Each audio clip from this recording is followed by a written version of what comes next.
Ceritanya lagi nyaung Pak, nyawung jaring buat jala udang. Jala kalau jaring beda. Oh beda nggih. Berarti ini jaring ya Pak. Jaring niki guys, jaring udang. Oh ini buat di luarnya nih, tipis sekali guys.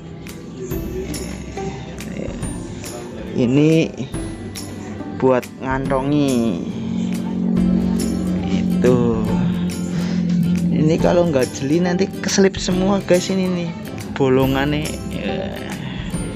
lagi dicilacap nih guys. Ini jaring udangnya. Ikut ceritanya bandule. Ini bapaknya tuh lagi nyawung pelampung. Ini timahnya ini ngelemakan. Ini ceritanya dom. Namanya apa ini Pak? Coban guys. Bukan cobaan ya, coban. Kalau cobaan itu datangnya dari Tuhan untuk menguatkan iman. Kalau ini coban untuk menjahit jaring.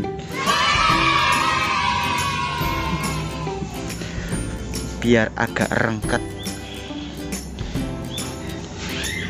Coban. Waduh, bapaknya.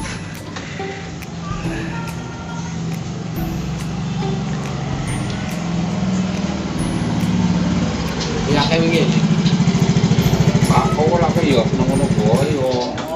Niku dados niku mobil kali istilah truk supir kali kena truk niku. Jadi satu kapal ini bapak sama timnya 2 orang guys untuk menyebar jaring udangnya. Berapa kilo nih Pak? Jaraknya? Anu enggak mboten kilo nggih, meteran. Berapa meter nih kok? Niki setinggal luput. Kira rata-rata 3 lah. 30 sampai 50 meter. Berarti iki langkung. Wong niku betone nggih mboten mesti nek tiyang mriki sing ingkang kathah gangsal 11 kilo.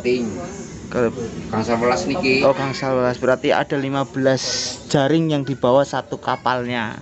30. Oh, 30 setiap kapalnya. Disebar cuma 2 orang. Supir kapal dan kenek kapal ceritanya. 1 PK kapalnya. Enggak mboten namung endang-endangan, mangke ditunggu jarak setengah jam terus jaring diangkat terus niku. Mangke nek konten itu sebelah mriku kosong merek kulo langsung tinggi. Lah, mangke rencang-rencange ngertos kae. Uli kae. Liliki terus langsung tawur nggih mriku nindi malih. Jadi jaring ta mriku tindi-tindi ya. Laut begitu luas kadang rebutan guys. Satu jaring kadang ditumpangi dengan jaring-jaring yang lain karena bersifatnya kelompok. Sebentar, ini lagi ya. Oke, begitu penjelasan jaring udang oleh Bapak yang terhormat.